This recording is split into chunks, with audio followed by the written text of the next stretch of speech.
you better be as skilled or better skilled than me in order to win that deal off that agent. You pull a client's credit and they get 80 phone calls. You think that client wants to talk to you? If you're watching your KPIs right now with real estate agents, you need to have 20.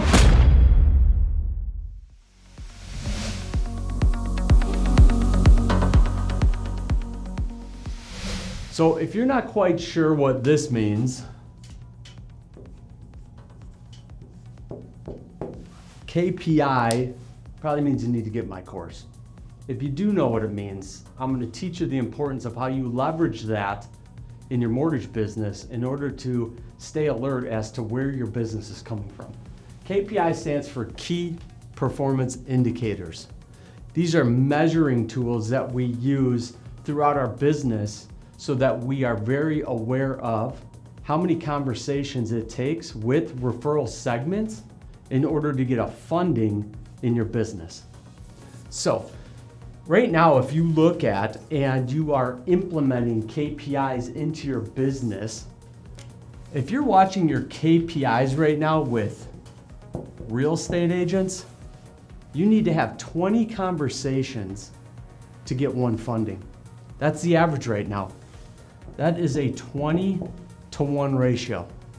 Now, that means if you want to do 100 loans next year, you need to talk to 20 real estate agents, and that's 2,000 real estate agents that you need to be in front of. Now, how many real estate agents have you called that have given you a deal just on a phone call? Probably zero. That's the most common answer. So typically you've got to entertain or do something to get to know that real estate agent. Most times, whatever you're gonna do, on average, you're probably talking $75. And you're gonna have to do that more than once. You're probably gonna have to do it twice. You might go golfing, you might go out to dinner, you might go out to drinks, which is a wrong way to build a relationship. But in the course, we teach you the right way to build the relationships. So you're probably gonna have to meet with them twice, which means you're gonna need to spend $150. And if you have to bring that over this many real estate agents in order to get 100 closings because your conversations are 20-to-1, well, if you take $150 and you multiply that by 2,000,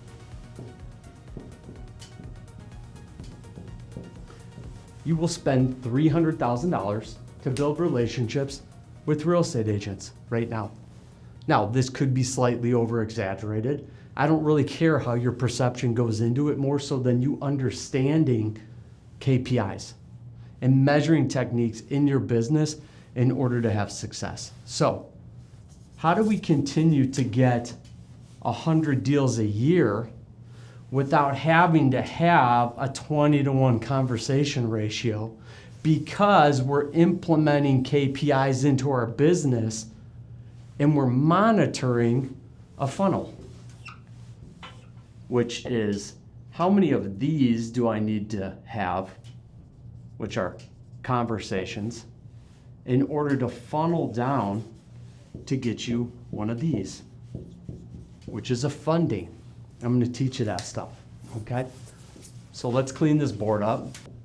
KPIs, Key Performance Indicators. We want to have a wide traveled road that we're practicing building relationships in so that we can pay attention to the KPIs so that we know exactly where to put our added energy. So you need to be in 7 different segments. So segment 1 is your sphere.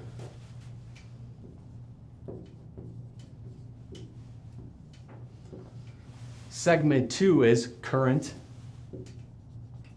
and past clients. Segment 3 is real estate agents. Segment 4 is financial consultants. And those are called financial consultants because it consists of CPAs and it consists of financial advisors. You need to have lead gen and corporate accounts. We'll talk about that in a minute. Then we have to have nonprofit. And the last piece is teaching you how to become the own CEO of your own networking company. There's a lot of networking companies out there that you can buy into in order to be jammed into a community that somebody else is selecting the people that are in that community, and the only common denominator is monetizing. So we want to make a shift away from that, build our own communities that has camaraderie and commonality so that it's easier for you guys to hang out and the bottom line's always moving, which becomes beneficial to your monetization and growth. Okay? As we develop growth in these 7 segments that we work on religiously Monday through Friday, day after day, week after week, year after year, we're consistently measuring KPIs, which is how many meaningful conversations do I need to have right now in order to get a funding. The average with your sphere is about a 12-to-1 ratio, and that stays consistent regardless of what's happening in the market, because that could be a new purchase, a step-up purchase. It could be second home purchases. But there's a much more meaningful impact of your sphere than that of just an outlet for deals. We're leveraging our sphere for introductions to other industry professionals nationwide in order to scale and compound the amount of people that you have touch points to. There's specific relationships and conversations that we build within the sphere. That's a deeper dive. This is a 12-to-1 ratio, meaning if you have 12 conversations, you should be getting a deal. Current clients. For every 5 deals you have in your pipeline, you should have 1 free deal. Unless you do it a little more perfected, then it's a 3-to-1. And there's a lot of people out there that teach gold under the hood. And I love what those guys say, and they're true. This is a 3-to-1 ratio. That's a really powerful place to put energy. Past clients, right now in today's market, unless rates decline, which they're on their way, this might be 50-to-1 right now.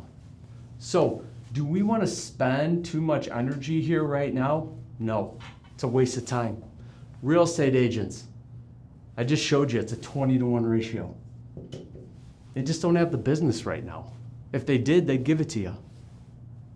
If they don't have the business and you're chasing real estate agents and you come across my real estate agent, you better be as skilled or better skilled than me in order to win that deal off that agent, because they're having a tough time making money as well. And them taking a chance on a new lender to protect their commission, that's a challenge.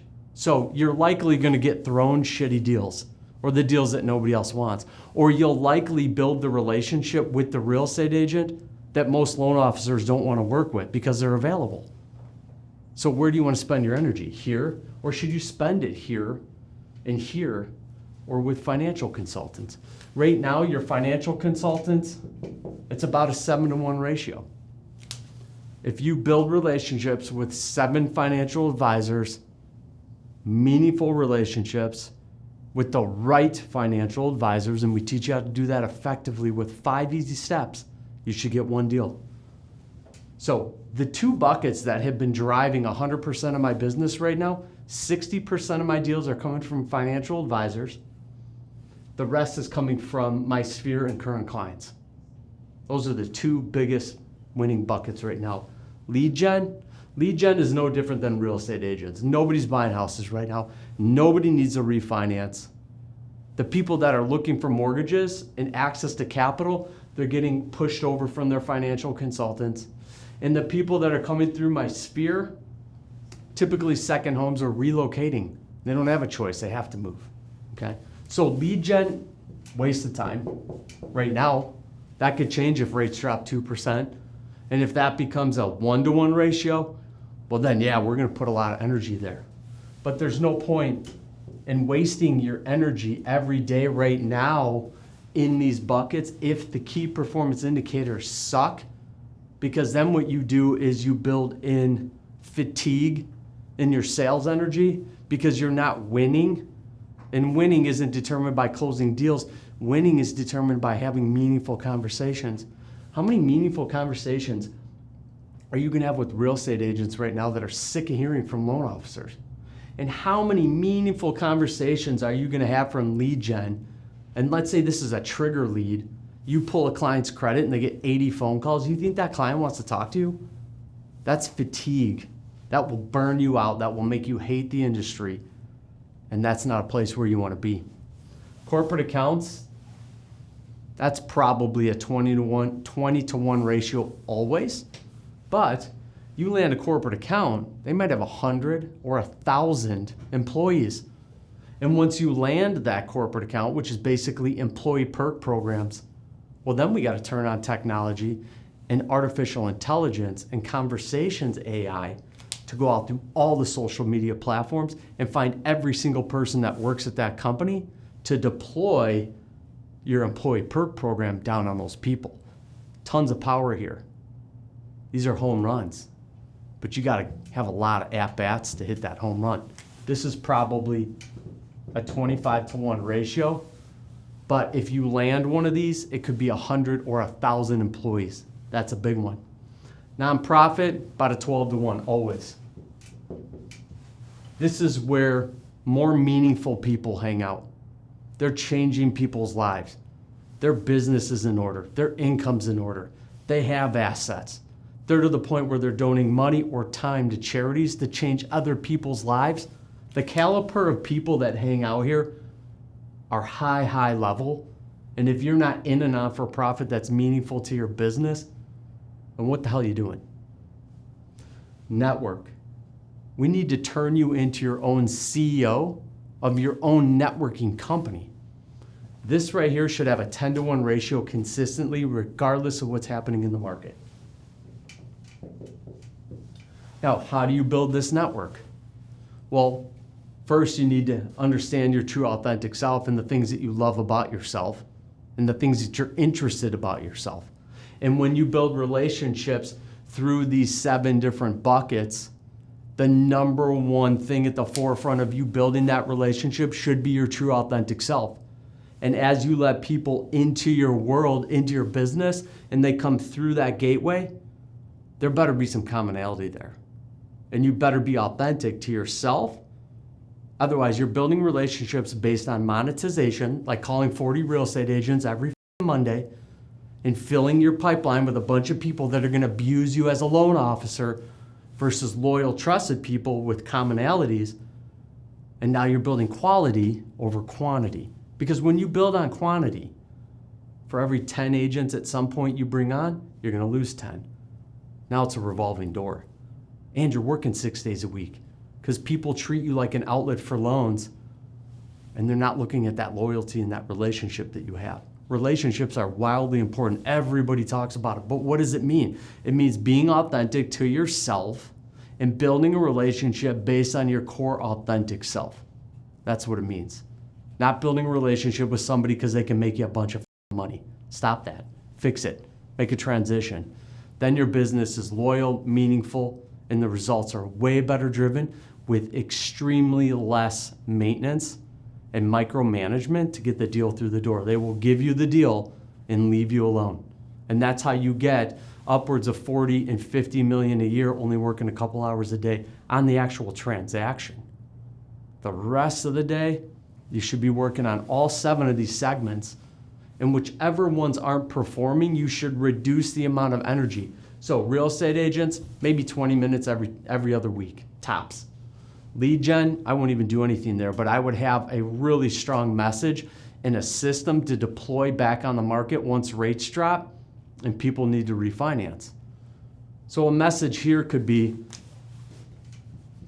hey, if you have over $10,000 in debt and it costs you more than $70 per month, we should be talking about a variable rate concern in your debt and fixing it. Same numbers for 100,000 at $700 a month. If you borrow $100,000 in a mortgage right now in the mid sevens or high sixes, you're going to be at $700 a month. If you have $100,000 in credit card debt, student loans, car payments, you are absolutely paying more than $700. But the market doesn't want to hear about that because the news is telling them something else. So they're not ready to bite on this. But you should have a system that's going to deploy that out to the market, whether that be social media, whether that be a virtual assistant, digging through public records to see who recently bought a house, who recently needed student loans, who recently bought a car, whatever that public record is that you can leverage, knowing that they have the debt out there, then that's a way to scale that business with less energy from you banging the phones, putting something else into play that's going to feed that funnel. But right now, you put that message out, it's too soon, it's going to turn people off, and you're wasting your time. So we want to dial in on the segments that are giving us our least amount of meaningful conversations in order to get that funding. And right now, that's your sphere. It's always current clients in the pipeline, financial consultants, corporate accounts always working on, non-for-profit always working on, not lead gen, and continuing to network.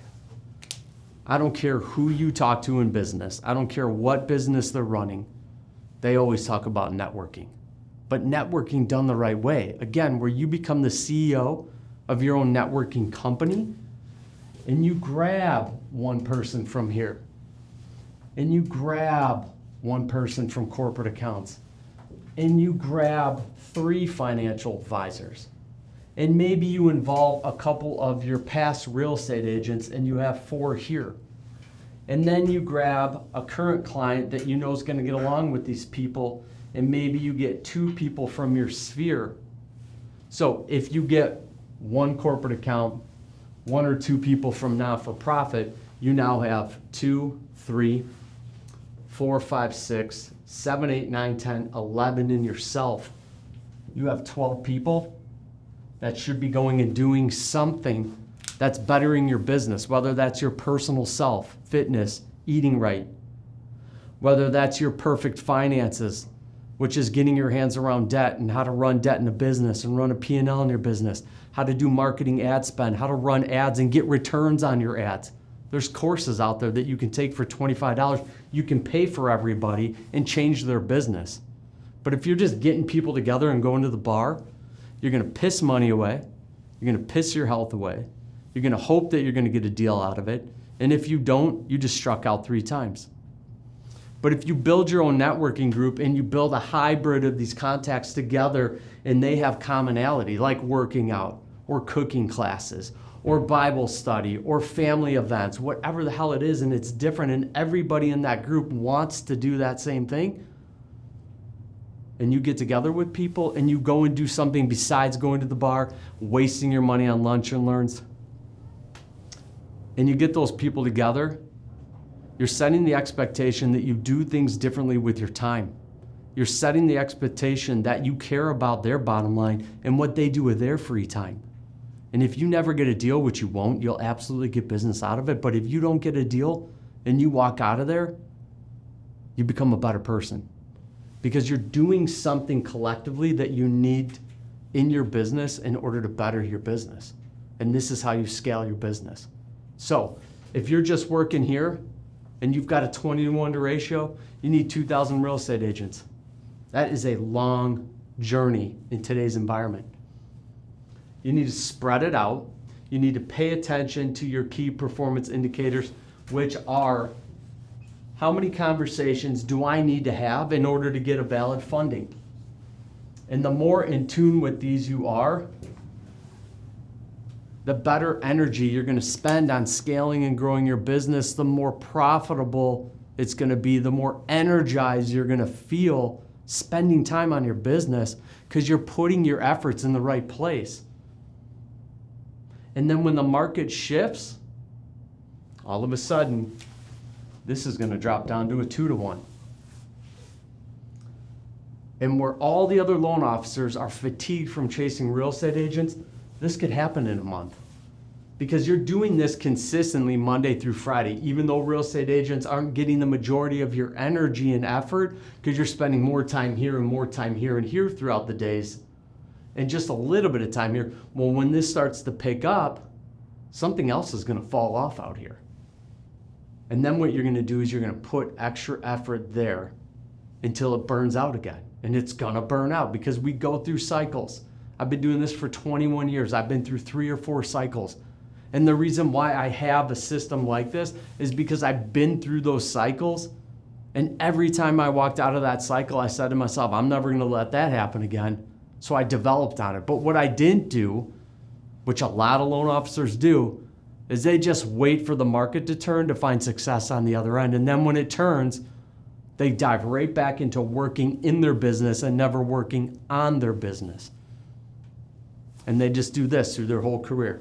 They go up, they have really far downs.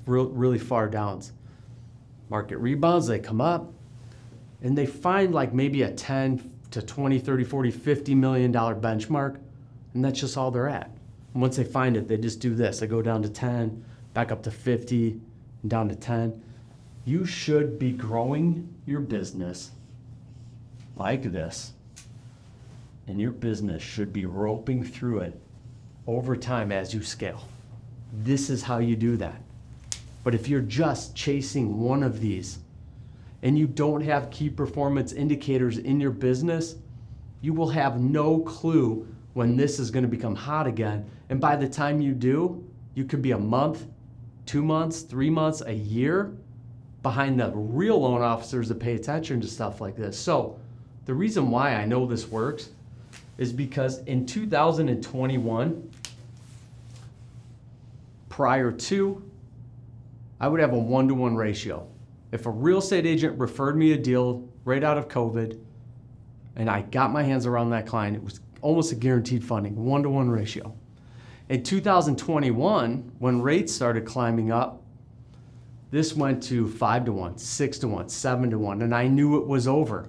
In 2021, that's when the majority of loan officers in the tail end of 2021 got out of working in their business, doing refis, not scaling, not growing, just printing checks.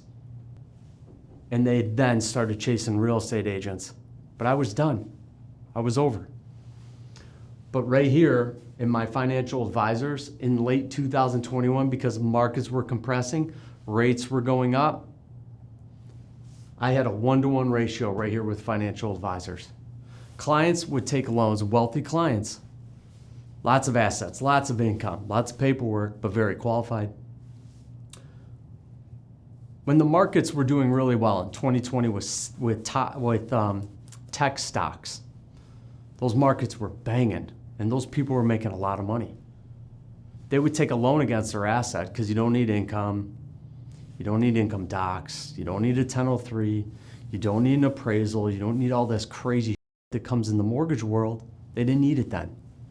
So leading up to 2021, this might have been a 30 or 40-to-1 ratio. It was terrible, but I was consistently working there because I knew at some point that would be an avenue for success. 2021 rolls around. Those security-backed loans, the loans they take against assets to go pay cash for real estate, they went from low 3s well over 8%, like a home equity line of credit. And they were bugging out. Now, when that happens, the asset value comes down and they get margin calls on their assets. So what that means is the financial advisor either needs to sell the entire liquidation of that asset in order to pay off the loan that's securitized against that asset, or he's scrambling for what they call credit, we call debt. He's looking for a mortgage on the free and clear home that client just bought during COVID. And now we've got to quickly do cash out. And now we're getting super creative in non-QM because I need bank statement loans, community lending, asset depletion, asset ratio, DSCR, it doesn't matter. But where these people don't necessarily qualify because they have creative tax returns, hence why they're using security-backed loans, Well, now I'm the savior to the financial advisor's assets. And the client's not going to liquidate his assets when the markets are down and have to then regain his wealth. So we take a loan against the house, they pay the margin back. So imagine buying a house, putting down 20%, or even 5% for that matter. You buy a $500,000 property, you have a $475,000 loan. Let's say the value on the house goes down to $400,000. And then the bank calls you and says, hey, you need to pay your mortgage down to $375,000. Imagine how much effect that would have in the housing market. That was happening in the financial advisor's world. This accounts for 60% of my business right now. And nobody's over here. Very, very few loan officers are over there because they get fatigued chasing financial advisors, putting too much energy on financial advisors when this used to be probably a 30-to-1 ratio. I wasn't spending my entire day chasing financial advisors, 20 to 30 minutes a week leading up to 2021. That was it. Once 2021 hit, 5 hours a day.